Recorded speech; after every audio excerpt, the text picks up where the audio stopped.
मेरा नाम है सत्यम सिंह और आप सभी का बहुत बहुत स्वागत करता हूं लर्न विथ लर्नर के इस स्टडी प्लेटफॉर्म पे। आज है 14 जून। आशा करता हूं कि आप सभी की तैयारी पूरी हो चुकी होगी और इस लास्ट मोमेंट पे हम हिंदी की एक महामैराथन लेके आए, जिसमें हम लास्ट मोमेंट पे आपको वे सारे क्वेश्चन कवर करा देंगे जिससे कि आपको एग्जाम में काफ़ी बेनिफिट मिले और एग्जाम में बैठे तो ज़्यादातर क्वेश्चन इसी क्लास से आपको देखने को मिले। और आप सभी को बेस्ट ऑफ लक। शांत मन से अच्छे से एग्जाम दीजिएगा। टाइम की कोई बाउंडेशन नहीं है, तो बहुत ज़्यादा प्रेशर मत वहाँ पे अपने आप ऊपर क्रिएट करने दीजिएगा। जो होगा अच्छा होगा। आपने तैयारी किया है तो 100% आपको रिजल्ट मिलेगा। तो यहाँ पे हम जल्दी जल्दी MCQ करेंगे क्योंकि तैयारी आप लोग की पूरी है, तो यहाँ पे ज़्यादा एक्सप्लेन करने की कोई ज़रूरत है नहीं। सिर्फ हम आंसर और क्वेश्चन दो चीज़ों पर ही फोकस करेंगे। तो हम बढ़ते हैं आज के अपने प्रश्नों के श्रृंखला पे। तो हम लेते हैं आज का अपना पहला प्रश्न कि निम्नलिखित में से कौन सा मूल दीर्घ स्वर नहीं है। तो आप सभी को पता है कि आ, ई और उ दीर्घ स्वर है, जबकि ओ दीर्घ स्वर नहीं है। तो बढ़ते हैं नेक्स्ट क्वेश्चन पे। हिंदी में ध्वनियों के कितने प्रकार होते हैं। तो हिंदी में ध्वनियों के 2 प्रकार होते हैं और ये क्वेश्चन इंपॉर्टेंट रहेगा, डायरेक्ट पूछ देता है कि हिंदी में ध्वनियों के कितने प्रकार होते हैं। और वर्णमाला से 2 से 3 क्वेश्चन देखने को मिलते हैं, तो इसलिए हम शुरू करते हैं। वर्णमाला से शुरू कर रहे हैं और क्लास के एंड में हम छंद अलंकार पे जाके एंड कर देंगे। तो आप लोग बने रहिए, क्लास में बहुत मजा आने वाला है। मात्रा के आधार पर कितने प्रकार के स्वर होते हैं। तो मात्रा के आधार पर 3 प्रकार के स्वर होते हैं। बढ़ते हैं नेक्स्ट क्वेश्चन पे। एक से अधिक वर्णों के मेल को क्या कहते हैं। तो एक से अधिक वर्णों के मेल को व्यंजन कहते हैं। ई, च, छ, ज, झ आदि का उच्चारण किससे होता है। तो आप लोग कंठ, तालब, होठ, मूर्धन्य ये सब पढ़ चुके होंगे, तो आप लोग के लिए इजी क्वेश्चन है, लेकिन इसी तरीके से क्वेश्चन देखने को मिलेगा। तो ई, च, छ, ज का उच्चारण जो होता है वह तालब से होता है, जिसका उच्चारण स्वतंत्रता से होता है। और जो व्यंजन के उच्चारण में सहायक होते हैं उन्हें क्या कहते हैं। तो क्वेश्चन की थोड़ी सी लैंग्वेज अगर चेंज रहे तो उससे आप लोग घबराइएगा मत। उससे और बोलते हैं थोड़ा सा यूपी बीएड क्वेश्चन का लैंग्वेज चेंज करता है पेपर को थोड़ा सा हार्ड बनाने के लिए। तो आप लोग अगर बेसिक कॉन्सेप्ट क्लियर है तो ये सब क्वेश्चन आप लोग आराम से कर लेंगे, क्योंकि ये वर्णमाला के बेसिक क्वेश्चन ही हैं। निम्नलिखित में से कौन सा एक दीर्घ स्वर नहीं है। तो ई एक दीर्घ स्वर नहीं है। निम्नलिखित में से अंतस्थ व्यंजन कौन सा है। तो निम्नलिखित में से अंतस्थ कौन सा है। तो आप सभी को पता होगा कि य, र, ल, व अंतस्थ है, तो वो इसका राइट आंसर होगा। बढ़ते नेक्स्ट क्वेश्चन पे। हिंदी भाषा में कुल कितनी लिपियां। हिंदी भाषा में कुल 52 लिपियां हैं। हिंदी वर्णमाला में ऊष्म व्यंजन कौन से हैं। तो हिंदी वर्णमाला में स, स और ह ये ऊष्म व्यंजन है। बढ़ते नेक्स्ट क्वेश्चन पे।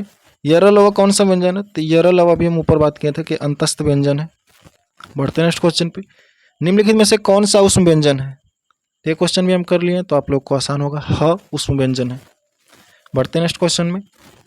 जब एक ही ध्वनि का दायित्व हो जाए जो तो क्या कहलाता है। जब एक ही ध्वनि का दायित्व हो जाए तो क्या कहलाता है। तो युग्मक ध्वनियाँ कहलाती हैं वे।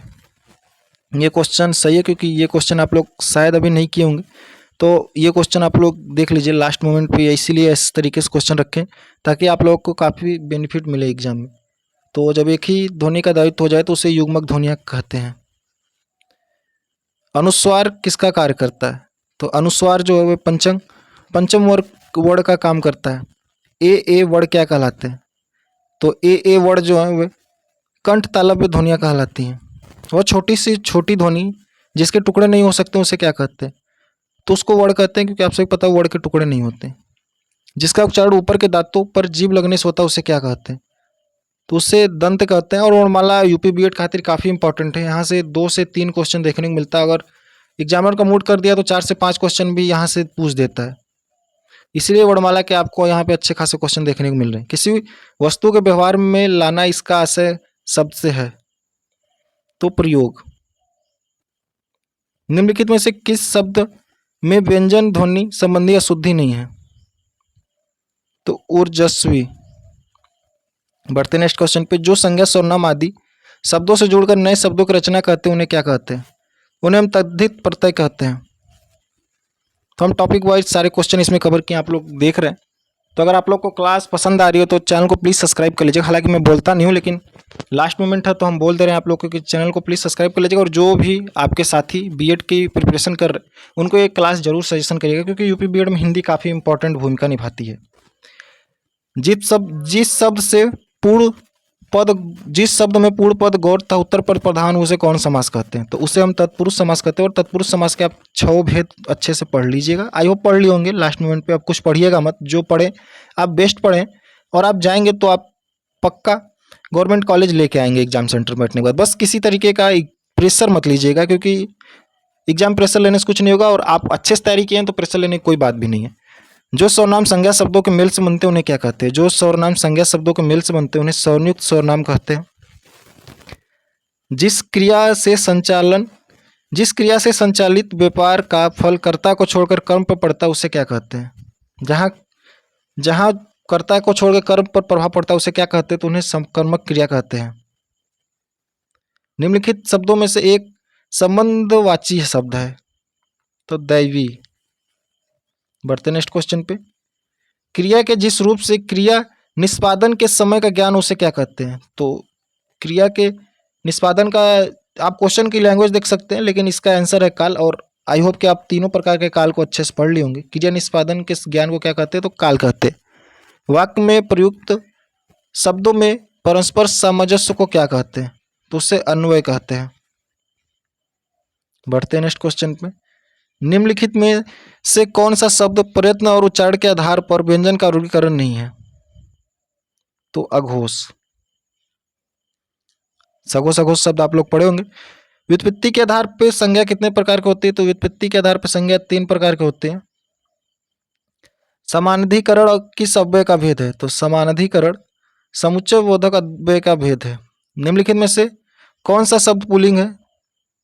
रात, वर्षा, विधुर और दीपक। आप लोग पुल्लिंग स्त्रीलिंग अच्छे से पढ़े होंगे। 1 से 2 क्वेश्चन देखने को मिलता है। हालांकि last year UP BEd 4 option दे दिया, तो उसमें 3 सही था, 1 गलत था, तो थोड़ा सा हार्ड पेपर बना दिया था। तो आप लोग अच्छे से अगर पढ़े होंगे तो कोई बहुत विशेष दिक्कत नहीं होगी। जिस वाक्य में 2 या 2 से अधिक स्वतंत्र उपवाक्य हो और योजकों द्वारा जुड़े गए हों उन्हें क्या कहते हैं? उन्हें संयुक्त वाक्य कहते हैं। बोली का क्षेत्र जब थोड़ा विकसित हो जाता है और उसमें साहित्य की रचना होने लगती है तब क्या बन जाता है? जब बोली का क्षेत्र बड़ा होता है तो उपभाषा बनता है, और उपभाषा का क्षेत्र जब बड़ा हो जाता है तो वह भाषा का रूप ले लेता है। जिन वाक्यों की गणना न स्वर में की जाती है न व्यंजन में, उसे क्या कहते हैं? तो उसे अयोग वाक्य कहते हैं। स्वर तंत्रियों के आधार पर व्यंजनों को कितने वर्ग में बांटा गया? तो स्वर तंत्रियों के आधार पर व्यंजनों को 2 भागों में बांटा गया।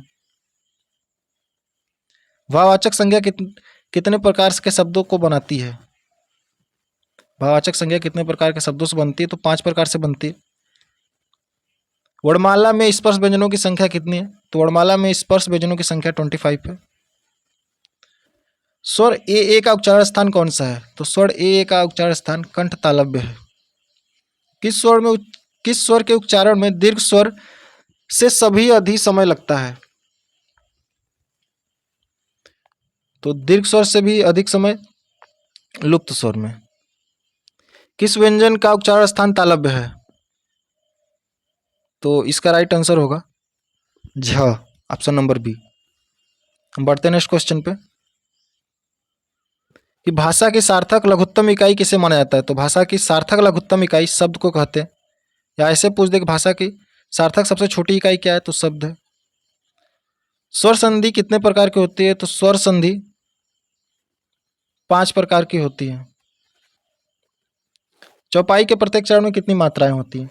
तो चौपाई के प्रत्येक चरण में 16 मात्राएं होती हैं। छंद कितने प्रकार के होते हैं? तो छंद 3 प्रकार के होते हैं। निम्नलिखित में से कौन सा वर्णिक छंद है? तो सवया वर्णिक छंद है। छंद पढ़ते समय आने वाले विराम को क्या कहते हैं? यह क्वेश्चन काफी बार पूछा गया कि सब छंद पढ़ते समय आने वाले विराम को क्या कहते हैं। हालांकि इस समय आप लोग को सारे क्वेश्चन इजी लग रहे होंगे, क्योंकि आप लोगों की तैयारी अच्छी है और यही ऐसे ही क्वेश्चन देखने को मिलेगा। और आप लोग कहीं न कहीं अंदर से एक मोटिवेट फील हो रहे होंगे कि हम पेपर की खोपड़ी में छेद कर देंगे। तो आप लोग इसी तरीके से कॉन्फिडेंस बनाए रहिए और एग्जाम हॉल में एकदम प्रेशर मत लीजिएगा। और जो भी लोग छात्र छात्राएं चैनल से जुड़े हुए हैं वे लोग नीचे कमेंट बॉक्स में इंस्टा का लिंक है, वहाँ पे प्लीज़ मैसेज कर दें, ताकि कि कल एग्जाम होने के बाद हमें क्वेश्चन मिल सके और हम उसका एनालाइज करा सके। तो आप लोग प्लीज़ इंस्टा पे मैसेज कर दीजिए और कल एग्जाम के बाद हमें पेपर जरूर दे दीजिएगा, जो भी आपको याद रहे हुए। छप्पे किस शब्द का छंद है? तो छप्पे विषम छंद है। किस शब्द का प्रथम और अंतिम शब्द एक सा होता है? तो कुंडलिया। उपमेय में कल्पित उपमान की संभावना को क्या कहते हैं? तो उपमेय में जब उपमान की संभावना हो तब वहां पे उत्प्रेक्षा अलंकार होता है। उपमान और उपमेय का भेद क्या कहलाता है? तो उपमान और उपमेय का भेद रूपक कहलाता है। जब उपमान और उपमेय में कोई भेद न समझ में आए तो वहाँ पे रूपक अलंकार होता है। मुख्य रूप से समास कितने प्रकार के होते हैं? तो ये हम ऊपर देखे हैं कि मुख्य रूप से समास 6 प्रकार के होते हैं। जो क्रिया भी हो रही है उसे क्या कहेंगे? तो उसे अपूर्ण वर्तमान कहेंगे। रचना की दृष्टि से क्रिया के कितने भेद हैं? तो रचना की दृष्टि से क्रिया के 2 भेद हैं। जब कर्ता एक क्रिया समाप्त कर उसी क्षण दूसरी क्रिया में प्रवृत्त होता है तब पहली क्रिया क्या कहलाती है? तो वहां पे पूर्णकालीन क्रिया होगी। विशेष्य क्या है? जिस शब्द की विशेषता बताई जाती है उसे विशेष्य कहते हैं। ये क्वेश्चन देख लीजिए, यहाँ पे चारों ऑप्शन आपको मिलते जुलते मिलेंगे। तो इस तरीके जितनी आपके कॉन्सेप्ट क्लियर होगा उतना अच्छे से आप यहाँ पे परफॉर्म कर पाएंगे, उतना अच्छे से आप सटीकता से उत्तर दे पाएंगे। विशेष क्या है यहाँ पे? आप पहला ऑप्शन देखिए, जिस शब्द की विशेषता बताई जाती है, जिस शब्द के द्वारा विशेषता बताई जाती है, जिस शब्द हेतु विशेषता बताई जाती है, या फिर इनमें से सभी। तो आप देख सकते हैं चारों ऑप्शन कहीं ना कहीं मिलते जुलते हैं, लेकिन इसका राइट आंसर होगा ऑप्शन नंबर ए। सर्वनाम कितने प्रकार के होते हैं? तो सर्वनाम 6 प्रकार के होते हैं, और हिंदी में सबसे जो आसान टॉपिक है वो सर्वनाम है। और यहाँ से एक क्वेश्चन आपको 100% देखने को मिल जाएंगे। हिंदी में कुल कितने सर्वनाम है? तो 11 सर्वनाम 6 प्रकार के होते हैं और उनके 11 भेद होते हैं। निम्नलिखित में से कौन सा संज्ञा का प्रकार नहीं है? तो देशवाचक संज्ञा नहीं है, जबकि व्यक्तिवाचक, जातिवाचक और भाववाचक संज्ञाएं होती हैं। संज्ञाओं के साथ आने वाली अभिव्यक्तियों को क्या कहते हैं? तो संज्ञाओं के साथ आने वाली अभिव्यक्तियों को विशिष्ट कहते हैं। निम्नलिखित में रचना के आधार पर कौन सा शब्द रूढ़ नहीं है? तो रूढ़, योग रूढ़, ये सब चीजें आप पढ़ चुके हैं, तो इसका राइट आंसर होगा विज्ञान। शब्द कितने प्रकार के होते हैं? तो शब्दांश कितने प्रकार के होते हैं? तो शब्दांश 2 प्रकार के होते हैं। निम्नलिखित में से कौन सा शब्द फारसी नहीं है? तो आप लोग जो फारसी, पुर्तगाली, अंग्रेजी के जो इंपॉर्टेंट शब्द हैं और यौगिक जो शब्द हैं उन्हें थोड़ा देख लीजिएगा।